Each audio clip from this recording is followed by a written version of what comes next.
Tenemos nuevos datos sobre Giuseppe Desta da Copertino, el monje volador. El monje volador, atención. Giuseppe Desta nació en Copertino, Apulia, provincia de Lecce, en el año 1603. Digo para situarnos en geografía y en tiempo. Parece que desde la más temprana infancia dio muestras de una inclinación hacia la vida religiosa. Parece que a los 10 años Giuseppe se pasaba noches enteras en oración y en la más completa inmovilidad. En la escuela, esta actitud inmóvil y contemplativa le valió el apodo de Giuseppe Boca Aperta, porque andaba siempre silencioso y admirando todo lo que lo rodeaba. Cuenta el biógrafo Pastrovicki, qué lindo tener un biógrafo que se llame Pastrovicki. Si alguien escribiera mi biografía, me gustaría que se llamara Pastrovicki. Pastrovicki escribió el Compendio della Vita, Virtù e Miracoli del Beato da Copertino, con acento cocoliche. Y cuenta Pastrovicki que mientras Giuseppe contemplaba la naturaleza, en su rostro se formaban los más extraños gestos. Perpetua era su boca abierta y su lengua como desprendida.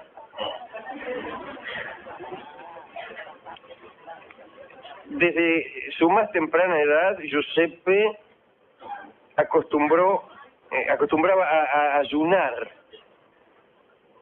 A veces comía solamente verduras y hierbas, o pasaba directamente varios días sin tomar nada. Cuando en 1620 entró en la escuela de los capuchinos, su estado anémico era tan no anímico, su estado anémico era tan profundo que no servía para nada. Quiero decir que tenía anemia y que no servía para nada.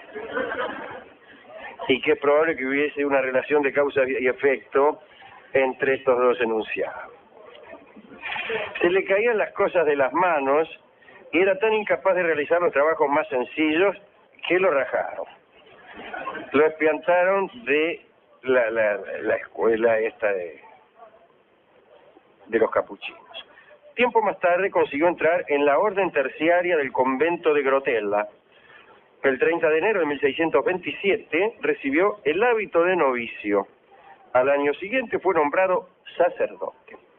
Giuseppe se flagelaba con un látigo, naturalmente, provisto de clavos, y llevaba en el pecho una cadena de la que colgaban objetos de metal con aristas cortantes. Hablaba de su cuerpo en tercera persona. Y lo bien que hacía. Supongamos que yo hablo de mi cuerpo. Diré entonces, mi cuerpo es una ruina. ¿En qué persona estoy hablando? En tercera. Él es una ruina. Claro, es la única manera de hablar uno del cuerpo, en tercera persona. Si yo dijera, mi cuerpo soy una ruina, nadie me perdonaría el anacoluto, por más monje volador que fuese.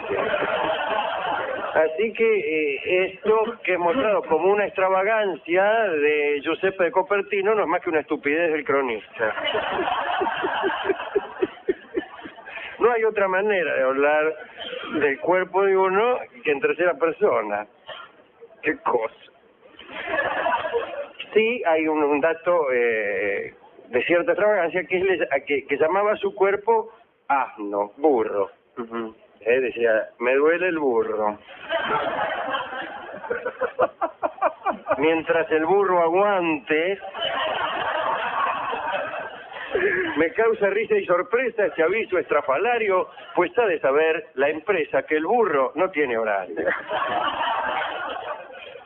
En el convento de Grotella, Giuseppe fue rechazado violentamente. Una serie de prodigios que más adelante contaremos, más adelante no en el tiempo, más adelante en el texto, o sea que no es que lo contaremos el mes que viene. Digo, estos prodigios se hicieron tan frecuentes e inoportunos que sus superiores le prohibieron la vida comunitaria en el convento de la Grotella y lo denunciaron al Santo Oficio. Fueron a batir la Canaveri a la Inquisición. Pues el Santo Oficio lo internó en el monasterio de San Lorenzo, en Nápoles. En 3 ocasiones fue interrogado por un tribunal de la Inquisición. Los jueces no encontraron cargos contra él, pero decidieron mantenerlo en observación. Y fue en ese momento cuando las virtudes de Giuseppe da Copertino se hicieron públicas. Un día en que se acababa de celebrar misa en la misma capilla del Santo Oficio, Giuseppe lanzó un grito, se elevó por los aires y fue a posarse entre las flores del altar. Voló. Allí permaneció un momento bajo la mirada estupefacta de los asistentes, naturalmente, ¿sí? Luego lanzó otro grito y se voló hasta el fondo de la iglesia, donde se dejó caer suavemente y de rodillas. Esta proeza violentó a la Inquisición y lo mandaron preso a Roma para que fuera examinado por el Papa Urbano VIII, que no era otro que Maffeo Barberini, un papa bien conocido por su espíritu culto, por su escepticismo y por sus poesías latinas, que eran unas poesías bastante profanas, ¿no? Y era muy poco piadoso, era casi, si me permite el oxímoron, un papa escéptico. Pues muy bien, cuando Giuseppe se arrodilló para besarle el pie al papa, se emocionó tanto que se elevó en el aire después de lanzar el grito que parece que era habitual en ese caso. Permaneció cerca del techo de la sala hasta que el Papa Urbano le dijo que ya era bastante y que bajara al suelo como todo el mundo.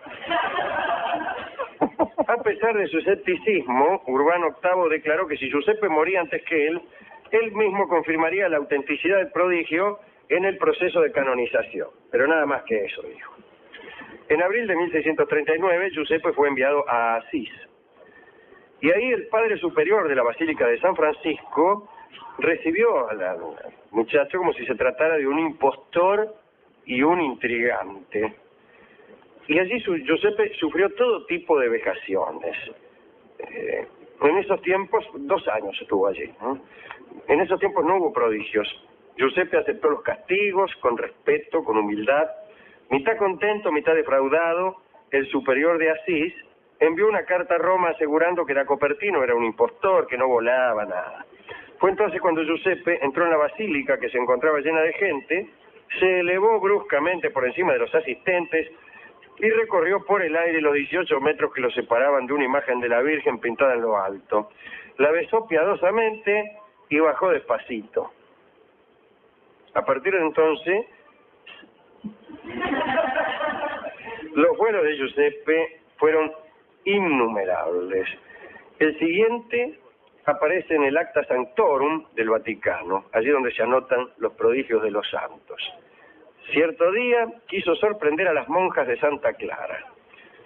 Parece que mientras las monjas cantaban la antífona Veni Sponsa Christi, Giuseppe surgió de pronto volando desde un rincón en el que se hallaba rezando, se precipitó sobre una de las monjas, la tomó de la mano y la hizo girar por el aire.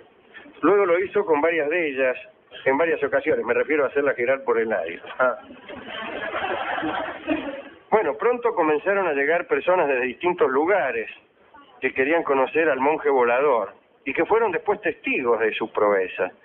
El embajador de España en Roma, Juan Alfonso Enríquez de Cabrera, que era además duque de Medina y Castilla, viajó hasta Asís junto a su esposa para ver a Giuseppe. Lo encontraron solo en su habitación y quedaron impresionados por su austeridad. Giuseppe voló una vez más. El duque, la duquesa y varias personas del séquito se desmayaron. Tuvieron que hacerle respirar un perfume fuerte para que volvieran en sí. Otro grupo de testigos fue formado por Juan Federico de Brunswick, duque de Sajonia, que era luterano.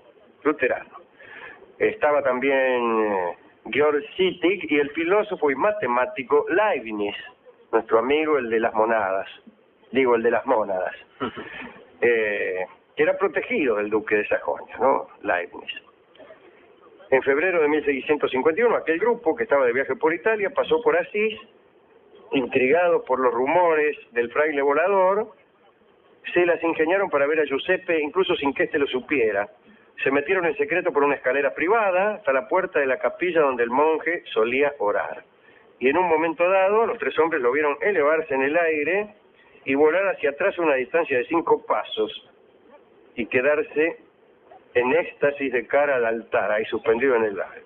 Juan Federico de Brunswick, el luterano, quedó tan impresionado que decidió convertirse al catolicismo ahí mismo, lo cual sin duda no formaba parte del programa de su viaje. Hay que decir, sin embargo, que la posibilidad de volar nunca fue bien vista dentro de la Iglesia, ¿no? Desde que Giuseppe da Copertino llegó a Asís hasta su muerte, en 1663, el monje fue excluido del coro, de las procesiones, del refectorio, por los trastornos que ocasionaban sus continuos vuelos. Parece ser que las levitaciones se producían principalmente bajo el efecto de la admiración. Cuando Giuseppe se sentía admirado por un objeto cualquiera, que podía ser una flor, un cuadro, una canción, un paisaje, una estatua, volaba. Un día parece que admiró la geométrica hermosura de un erizo de mar y voló. Incluso ese día se le cayó una sandalia. Es un dato. El Papa Urbano VIII, deseoso, decía él, de testimoniar que el monje da Copertino había realizado ante sus ojos una hazaña contraria a las leyes de la naturaleza, fue quien firmó, recuerdan ustedes, la condena de Galileo. Así que parece que tuvo más sensatez para reconocer un prodigio que para reconocer... Bueno, pero no importa. Son comentarios que cualquiera hace ahora. Somos todos piolas ahora y estamos todos contestes en que la Tierra se mueve. Ahora en el año 2002. 100 años después de la muerte de Giuseppe, el Papa Benedicto XIV canonizó finalmente al monje volador y se destacó que testigos oculares, una cosa o la otra, de indiscutible honestidad, dieron testimonios de los prolongados vuelos del Ciervo da Copertino. También bajo la orden del mismo Papa se publicó la biografía de Pastrovicchi, que es la que hemos consultado, aquel compendio de la vita, virtù e miracoli del beato Giuseppe da Copertino. Hay que decir que la levitación es incluso desde los tiempos antiguos, precristianos, mencionada y considerada como signo de posesión divina. Ahí estaba Jámblico, que era un filósofo neoplatónico, que parece que fue visto por sus discípulos mientras levitaba. Entraron los discípulos y lo vieron a Jámblico, que estaba ahí levitando. Le preguntaron, ¿qué hace Jámblico? Ya lo ve, dijo el filósofo, levitando. Teodoreto, un hombre muy popular entre sus amigos, y Gregorio Nacianceno relatan que con motivo de su iniciación en los misterios de Diana en Éfeso, o sea de Artemis, el emperador, o sea de Diana, porque era el emperador Juliano, fue elevado del suelo con su maestro el asceta Máximo. Lo estaban iniciando al emperador y los sacerdotes de Éfeso, de aquel templo destruido por Heróstrato, lo levantaron en el aire. Iba a decir ahí una comparación, pero no. Como... sí, termina en pala. En pala. Bueno, tercera persona. Muchos testimonios demuestran que en Occidente la levitación se asociaba con la santidad mucho antes del cristianismo. Filóstrato habló de brahmanes indios que se elevaban en el aire durante la oración. Pero hay testimonios análogos en las disciplinas ascéticas del taoísmo, del budismo, del islamismo, etcétera. Ahora bien, la pregunta es esta, ¿no? ¿Se habrá levantado en el aire este hombre? ¿Cree usted que este hombre se levantó en el aire? ¿O cree que los testigos o se equivocan o fueron ellos víctimas de ese mismo estado que producía la levitación? ¿Qué es más probable? ¿Que un estado de intensa piedad produzca la levitación de un hombre o que produzca en otros hombres la sensación de que este hombre levita? Creo que la segunda opción, Claro. Alejandro. ¿Habrá visto Leibniz cómo este hombre levitaba? Es tan sencillo alucinarse y creer que un hombre levita. Son preguntas muy provocadoras. ¿Mentían los testigos? ¿Estaban influidos por vaya a saber qué poderosas fuerzas psíquicas? ¿Creían que el tipo levitaba y no levitaba? ¡Levitaba finalmente! Es cierto que es más fácil concebir a alguien que alucina la levitación ajena que no a alguien que levita. Pero, si bien hay una diferencia de grado, es también difícil creer que tantos testigos hayan sufrido idéntica alucinación. Y en diferentes momentos. Y en diferentes momentos y circunstancias. Uno tiende a creer que nada de esto es cierto, es la verdad. Ni siquiera las alucinaciones. Más fácil es pensar que uno miente. Es más común la mentira que la alucinación, vamos a ser sinceros. Es más común la alucinación que la levitación, y más común la mentira que la alucinación. Eso es todo lo que podemos decir. No siempre ocurre lo que es más común, también es cierto. ¿A quién dedicamos esto? Desde luego a Giuseppe de Copertino y al arquero de Boca Juniors, Justrich, llamado el pez volador. Que según dicen también volaba, aunque es preferible creer en las alucinaciones colectivas de las hinchadas, que muchas veces tienen alucinaciones. Creen que un arquero vuela, creen que cierto arquero vuela, creen que cierto mediocampista gambetea,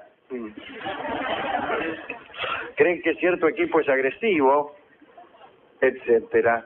Después vienen las investigaciones y se descubre que los arqueros voladores no vuelan tanto, que los mediocampistas gambeteadores la tocan siempre atrás y que los equipos invencibles se vuelven en la primera ronda.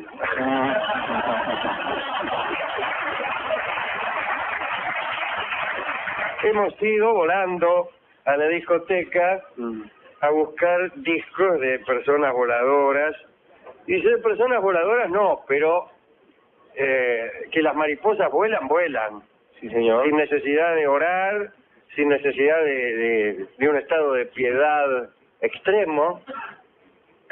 Las mariposas vuelan, aún las mariposas impías, aún las mariposas escépticas vuelan y levitan. No necesita una mariposa una extrema piedad ni un milagro para volar, vuela. Quiere decir entonces que el milagro no es el vuelo. Después de todo está al alcance del ínfimo gorrión.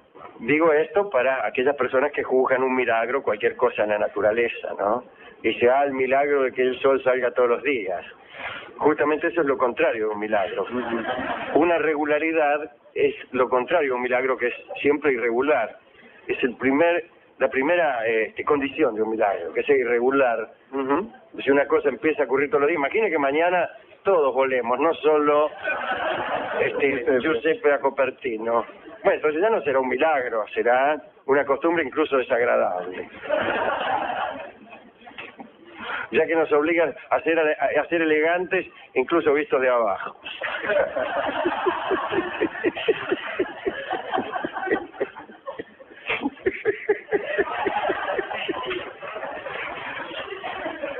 Pues bien, todo esto me dijo el discotecario mientras me hacía entrega del milagroso estilo La Mariposa. Ese estilo sí es milagroso porque es irregular. No todas las canciones son tan bellas. Lo cantará el milagroso Carlos Gardel inmediatamente.